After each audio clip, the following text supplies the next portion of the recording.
o rolo aqui. Não sei, aliás, quando você fala nele, eu pensava que você ia fazer a referência. Eu fiz aqui. Aí eu vi a referência de o que é que ele tinha feito com Lula, não foi? Isso, exatamente. Mas naquela época ele estava ainda nos Estados Unidos e teve um papel, não foi?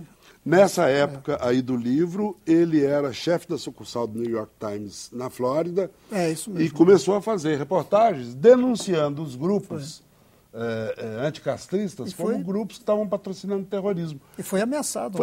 Metralharam a casa dele, faziam telefonemas anônimos, ligavam para ele e diziam em castelhano: "Ei, comunista, Larry Rotter, estamos mirando o comunista, tenha cuidado."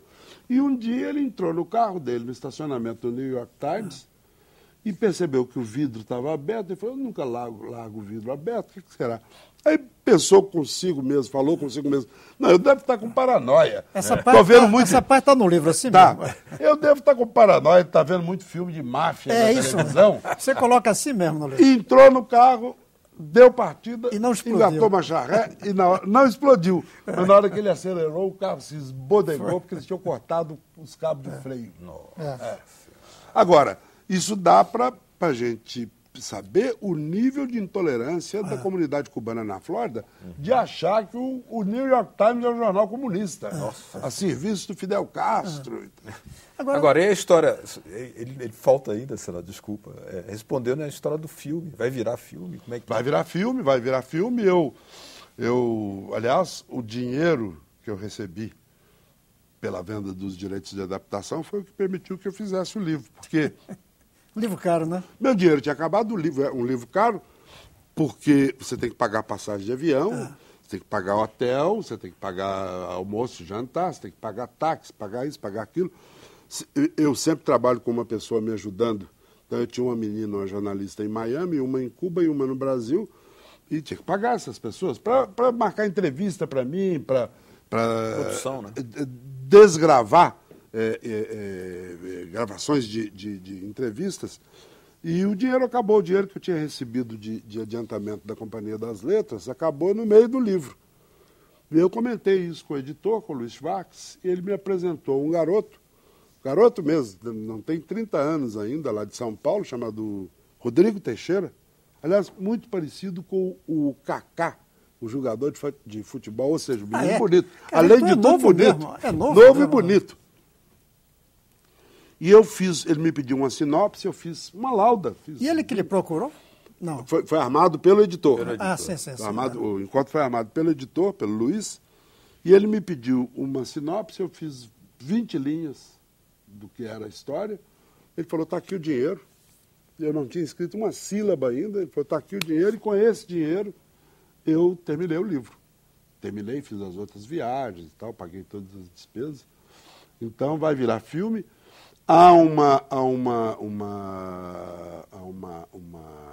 desejo dele de fazer coprodução com algum produtor, diretor norte-americano, porque é uma história americana, é uma história meio cubana e meio americana.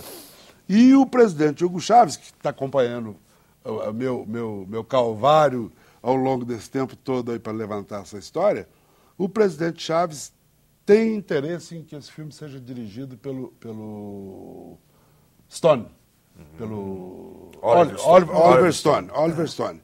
Quando eu estava para terminar o livro, eu me encontrei com ele, e ele falou: "E aí, e o livro dos agentes cubanos?" Eu disse: "Estou terminando, estou acabando." Ele falou: "Quando acabar, faz uma versão, uma sinopse em inglês, coisa que eu estou fazendo agora. Esse exemplar que estava na minha mochila, eu estou em avião, em hotel, porque eu estou fazendo uma caravana holiday pelo Brasil aí. Estava ontem em Recife, foi ótimo, uma maravilha. Recife tinha que ser ótimo. Recife é sempre bom, né? Pleonasmo. Fala que Recife foi ótimo, é um pleonasmo, redundância. Mas aí em avião, em hotel, eu estou fazendo um resumo, capítulo por capítulo, para mandar verter para o inglês, porque já há interesse de editoras. Nos Estados Unidos tem 2 editoras, no México tem editora interessada. Hoje, antes de embarcar de Recife para Brasília, eu recebi um e-mail de uma editora de Portugal, que leu na internet, já está interessada em publicar. Então, uma das cópias dessa versão para o inglês, vai para o comandante Chaves para ele fazer chegar às mãos do Oliver Stone para ver se amarra essa... Tem tudo para ser um grande Tem filme. tudo, porque Guerra Fria, Guerra Fria, aventura, paixão, o sujeito que se apaixona pela mulher lá na Flórida, pela gringa bonitinha.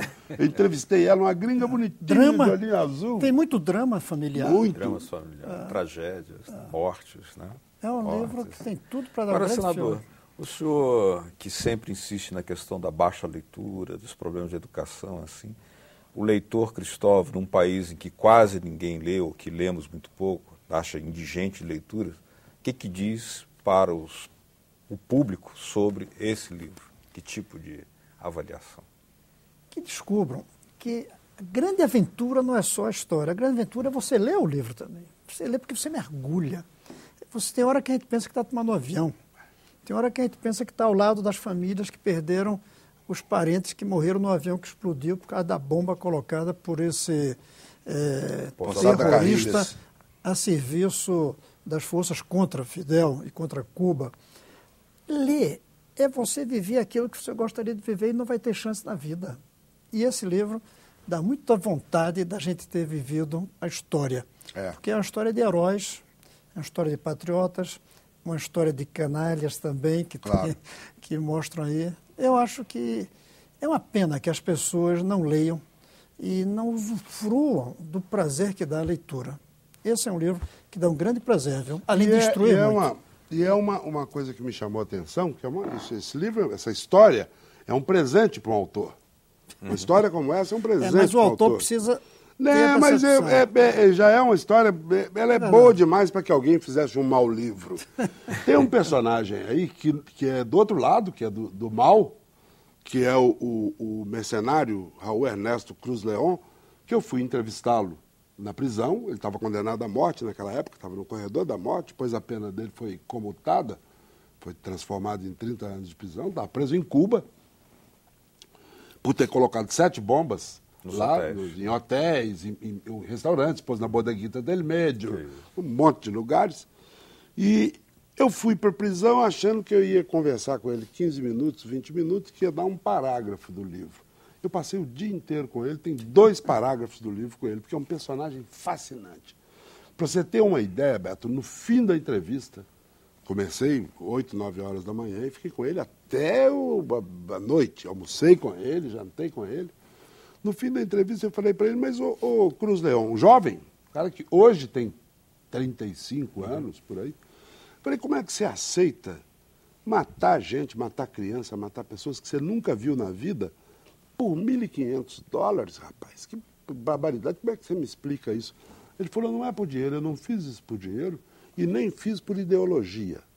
Eu não sabia sequer onde ficava Cuba, não sabia que o segundo homem da hierarquia cubana era meu xará, chamava Raul, como eu, ele se chama Raul Ernesto.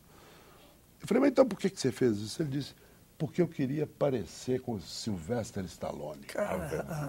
Eu queria parecer com o Sylvester Stallone. E ele próprio, numa frase patética, ele diz o seguinte, o problema, seu doutor, bateu a mão na minha perna e falou, o problema é que no filme, o Sylvester Stallone termina o filme dele levando a Sharon Stone para a cama e eu vou terminar meu filme diante de um pelotão de fuzilamento. Um negócio de uma brutalidade. Agora, é um personagem que daria um livro. Esse cara daria um livro à parte. Agora você vê que ele está falando que foi, visitou, passou o dia conversando em uma prisão em Cuba como inimigo do regime cubano. Aqui, quando se fala, a pessoa imagina que as prisões em Cuba... São masmorras. Deve ser... Não, a primeira coisa que eu perguntei para ele foi o seguinte, você está aqui por espontânea vontade ou você foi obrigado pelos cubanos? Porque se foi obrigado, acabou, eu vou me embora. Não farei nada que você... Bom, ele já não tinha mais o que perder, ele estava condenado à morte.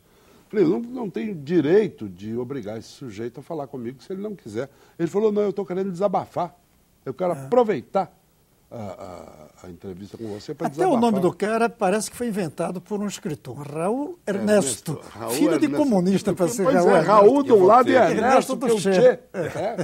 Até o nome...